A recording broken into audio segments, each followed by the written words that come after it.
Histoire de sorcière.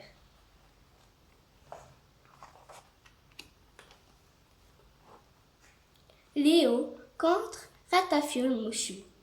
Léo a une nouvelle voisine. C'est une étrange vieille dame qui ne sort presque jamais de chez elle. Parfois, Léo voit juste son nez jaunâtre qui apparaît quand elle tire le coin de son rideau pour jeter un coup d'œil dehors. Ce jour-là, Léo, accompagné de son grand frère Félix, joue avec des pétards. Il s'approche de la maison de la voisine. Félix en profite pour jeter un coup d'œil au nom écrit sur la boîte aux lettres. Il lit « Ratafiole Mouchu ». Léo éclate de rire. Elle a vraiment eu un drôle de nom, cette dame. J'ai une idée, lui souffle son grand frère. Félix allume un pétard et le glisse dans la boîte aux lettres. Les deux frères se sauvent à toutes jambes et vont se cacher derrière un petit mur. Bang! Le pétard explose dans la boîte aux lettres en faisant un bruit terrible. Super! T'as entendu comme ça a ressonné? À cet instant, le rideau de la cuisine se soulève légèrement et on voit apparaître le nez crochu de la voisine. 1 heure plus tard, Léo retourne, des pétards plein les poches, vers la maison de Ratafiole Mouchu. Cette fois-ci, je vais en lancer un dans sa poubelle. Ça va faire un bruit d'enfer, se réjouit Léo. Il s'approche avec précaution, soulève le couvercle de la poubelle pour y glisser un pétard.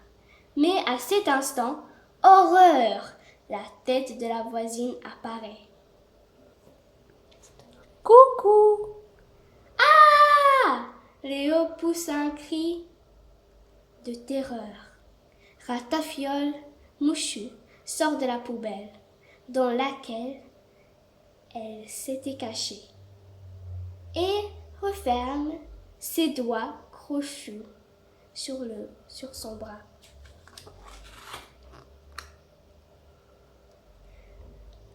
Dans quel guêpier me suis-je fourrée? On dirait une sorcière, gémit Léo. Ratafiole Mouchu entraîne le pauvre Léo dans sa maison, ferme la porte à double tour et glisse la clé dans la poche de son gilet noir tout mité.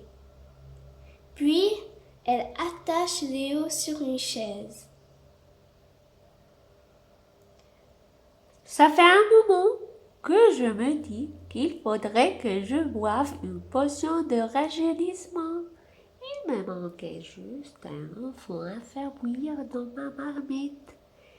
Et te voilà. Dans la cheminée, l'horrible Ratafiole Mouchu allume un feu sous son chaudron. Il est énorme et la sorcière est obligée de grimper sur un tabouret pour se pencher au-dessus. Elle jette une pincée d'asticot dans une potion verdâtre et remue avec une gigantesque cuillère en bois. Léo ligotait sur sa chaise, sent un frisson glacé courir dans son dos. Je suis fichu. C'est alors qu'il se souvient qu'il a un paquet de pétards dans sa poche. Cela lui donne une idée. Pendant que Ratafiole est penché au-dessus du chaudron sur son escabeau, Léo glisse la main dans sa poche et on tire le paquet de pétards. Il réussit même à plier suffisamment le bras pour jeter les pétards dans le feu qui crépite sous le chaudron. Bang! Bang! Bang! Tous les pétards explosent. La sorcière fait un bond sur son tabouret. Elle perd l'équilibre et tombe dans le chaudron en hurlant. Par toutes les vipères de l'enfer! Alors, elle disparaît au milieu de gros bouillons verts et d'une fumée qui dégage une odeur affreuse. Après s'être tortillé pendant 1 heure, Léo réussit à se défaire de ses liens. Il saute par la fenêtre, traverse le jardin plein de ronces aussi vite qu'il peut et court jusqu'à chez lui sans se retourner.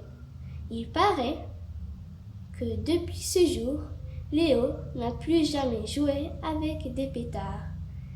Mais c'est difficile à croire parce que jouer avec des pétards, c'est vraiment génial. Fin de l'histoire.